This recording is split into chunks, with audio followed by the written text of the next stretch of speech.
বাজিতে আমি কি কি করে যুক্ত হলাম বা কেন যুক্ত হলাম? প্রথমত চরকির সাথে এটা আমার তৃতীয় কাজ। আর চরকি তো আমাদের দেশের জন্য খুব ভালো ভালো কন্টেন্ট প্রডিউস করছে। তো যখন আমাকে রিচ আউট করা হয় এই কাজটার জন্যে, আমাকে বলা হয় যে এটা একটা ক্রিকেট নিয়ে একটা গল্প। তো সেটা প্রথমে একটা মানে পয়েন্ট অফ ইন্টারেস্ট ছিল যে ক্রিকেট নিয়ে কোনো ওয়েব সিরিজ এর আগে হয়নি। আর আমার চরিত্রটা হচ্ছে একটা সাংবাদিকের চরিত্র। তো তারপরে আমি যখন চরিত্রটা শুনলাম আমি বুঝতে পারলাম যে এটা আসলে খুবই চ্যালেঞ্জিং একটা চরিত্র। এবং আমি লাস্ট যা কাজ করেছি, সেটা সিনেমা হোক বা ওয়েব সিরিজ হোক, আমি চেষ্টা করেছি যে এমন কোনো চরিত্র রোল প্লে করতে যেটা আমাকে আমার অভিনয় সত্তাকে চ্যালেঞ্জ করবে।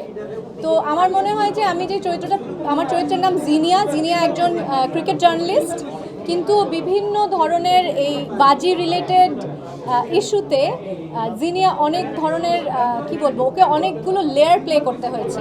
শুধুমাত্র একজন ক্রিকেট জার্নালিস্ট না, তার ব্যক্তিগত জীবনের কিছু ইস্যু ছিল, তার প্রফেশনাল জীবনের কিছু ইস্যু ছিল।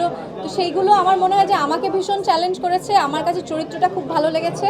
আর আরও অনেক গুণী অভিনেতা অভিনেত্রীরা এখানে কাজ করেছে, সব মিলিয়ে আমি রাজি হয়েছি কাজটা করতে।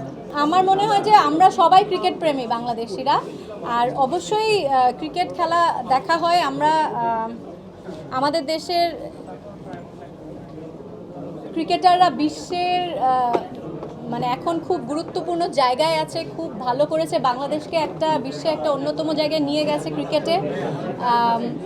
তো ক্রিকেট খেলা তো সেই কারণে আমি বলছি, আপনার উত্তর ছিল আমি ক্রিকেট দেখি কি না। হ্যাঁ, দেখা হয়। তবে হ্যাঁ, আমি বলবো না যে আমি খুব একটা জ্ঞানী এই বিষয়ে বা আমি ভীষণ ক্রিকেট বোদ্ধা, আমি সেই রকম না।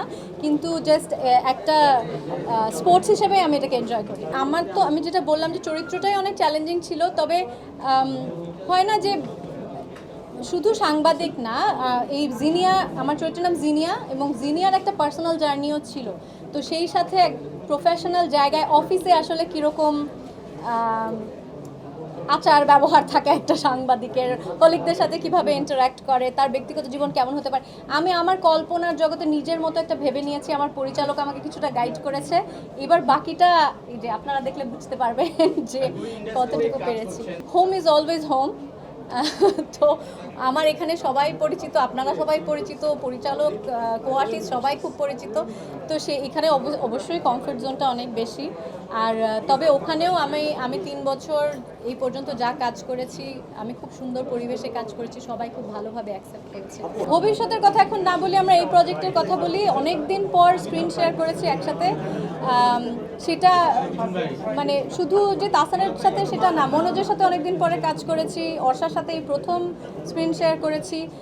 তো গুণী অভিনেতাদের সাথে, শিল্পীদের সাথে কাজ করতে তো ভালো লাগে। তবে ভবিষ্যৎটা এখন এই মুহূর্তে বলতে পারছি না, কারণ আমি তো খুব কম কাজ করি।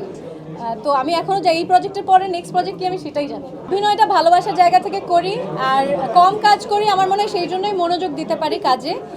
আর এইবার আমি বলি যে এখন আমার এই ঈদে এই বাংলায় এই বাজি ওয়েব সিরিজটা রিলিজ হচ্ছে চরকিতে। ওপার বাংলাতে আমার আরেকটা কাজ, একটা সিনেমা রিলিজ হবে 1 সপ্তাহের মধ্যেই। তো এইরকম বছরে একটা দুটো কাজ করে যদি দর্শকরা ভালোবাসা দেয়, তাহলে আমার বেশি কাজ করার দরকার। অনেকদিন পরে কি আমার রোজার ঈদে কাজল রেখা রিলিজ পেয়েছে, আর গত বছর মাইসেলফ অ্যালেন স্বপন চরকিতে রিলিজ করেছে। তো বছরে একটা দুটো কাজে আমার জন্য অনেক। বাংলাদেশে ওটিটি খুব ভালো করছে, চরকি তো ভীষণ ভালো করছে। অ্যাকচুয়ালি ওটিটি যেসব কন্টেন্টগুলো হচ্ছে, অন্য ওটিটির কন্টেন্টও সবগুলোর মান আমি বলবো যে আমরা বিশ্বমানের কাজ করছি আসলে। এবং আমি পৃথিবীর বিভিন্ন, শুধুমাত্র ভারত থেকে না, পৃথিবীর বিভিন্ন জায়গা থেকে আমি অনেক কমপ্লিমেন্ট পাই আমাদের বাংলাদেশের মৌলিক কাজ নিয়ে। ঈদ নিয়ে সেরকম কোনো পরিকল্পনা এখন আর নেই। ঈদ তো আর এখন আমার জন্য আর সেরকম কিছু মানে ভাবা হয় না। আমার মেয়ের জন্য নতুন জামা, কোথায় বেড়াতে নিয়ে যাবে বা ঈদের ছুটিতে কোথায় যাবে, সেটা ওকে ঘিরেই, আমার মেয়েকে ঘিরেই ঈদটা প্ল্যান করে। আমাদের কাজ নিয়ে ওর এত ইন্টারেস্ট নেই, কারণ ও নিজের জগৎ নিয়ে ব্যস্ত থাকে। আর যিনি আমি কলকাতা থেকেও খুব ভালো ফিডব্যাক অলরেডি পাচ্ছি। মানে এখনও তো ট্রেইলারই কেউ দেখেনি, শুধু পোস্টার দেখেই অনেকে প্রশ্ন করছে যে এটা কি হচ্ছে, ক্রিকেট নিয়ে কি হচ্ছে, কারণ ওখানেও ক্রিকেট ভক্ত আছে অনেক।